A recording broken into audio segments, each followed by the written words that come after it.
Hello, what is up good people? My name is Joe Honeyhands. I'm a wedding and portrait photographer from southeast England, in Essex. If there's anyone here watching from Essex, hello, or should I say hi. I just wanted to make a little video just to give you a few tips when you're picking a photographer, mainly wedding photographers and portrait photographers I suppose. That is what these tips apply to, so listen up.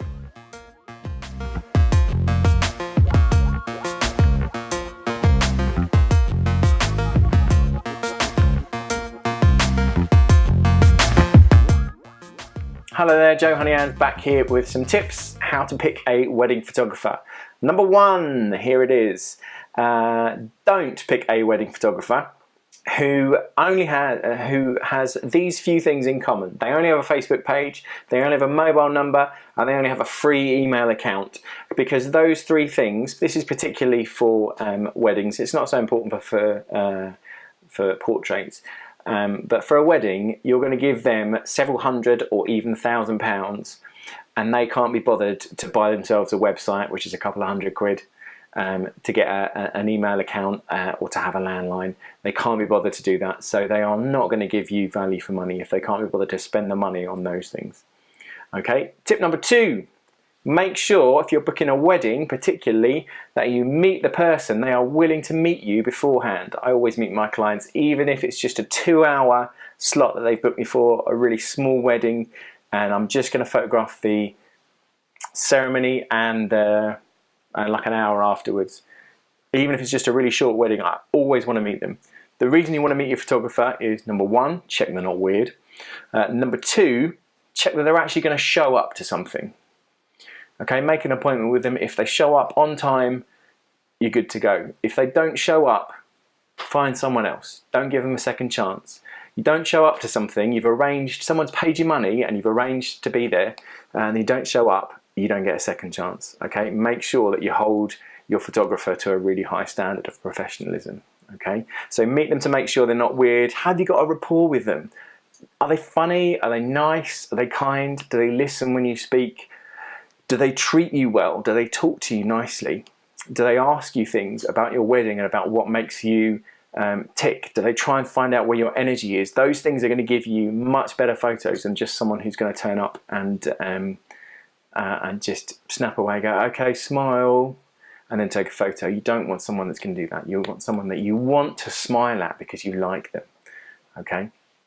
Number three, have they got a good system in place to deal with booking a wedding? Okay, when you phone them and say, hi, I'm looking for you, I understand you're a wedding photographer. Can you tell me what your prices are? Do they go, yeah, okay, right, yeah, yeah, sure. Well, you know, what do you want really? You know, I can. Or do they go, yeah, sure. I've got 3 packages. Yeah, this is them, 1, 2, and 3. You can find them on my website actually. Or I can email them to you. Let me know what you think, get back to me. Yeah, I've got that date free at the moment. Here's how you book the date. Here's how you secure it.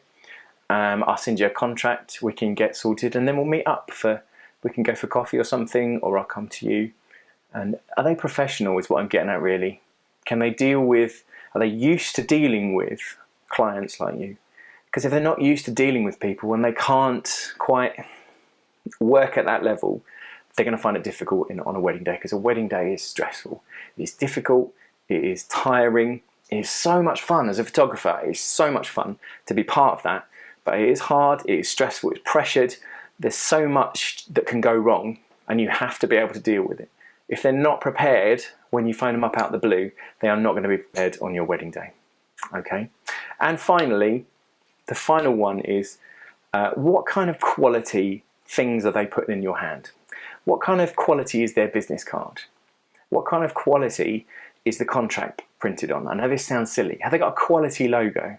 Does their website look quality? Because I think people who invest in those things, as photographers nowadays, I don't give people much. You know, if I just give people a USB stick or deliver stuff online, I'm not actually handing anything to them. So everything I have printed with my name on it, everything I give to people, pens and contracts and business cards, compliment slips, letterheads, all that stuff, I make sure it's just really high quality. because it's my brand, it's my living, I'm invested in it. You're looking for someone who has got something riding on your wedding day. They stand to lose. If they provide a bad service and if they provide poor quality pictures, they stand to lose something. Because this is a business that really relies, lives and dies in fact, by word of mouth.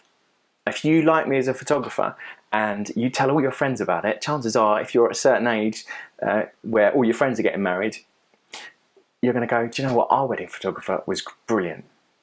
Give him a call, see what he can do. If you have a photographer that's not so good, you're going to go, yeah, he was cheap, but it was a bit weird, you know.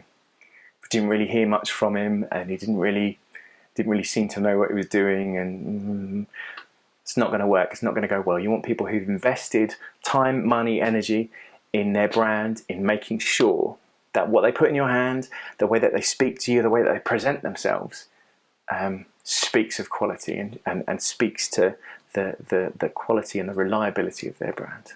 That's just a few little insights into the world of photography and how to pick a few things about how to pick a photographer. Let me know in the comments if you've got any like horror stories or anything, or any other tips for picking a photographer or anything else you want to talk about. And I'll catch you on the next video. See you later. Bye.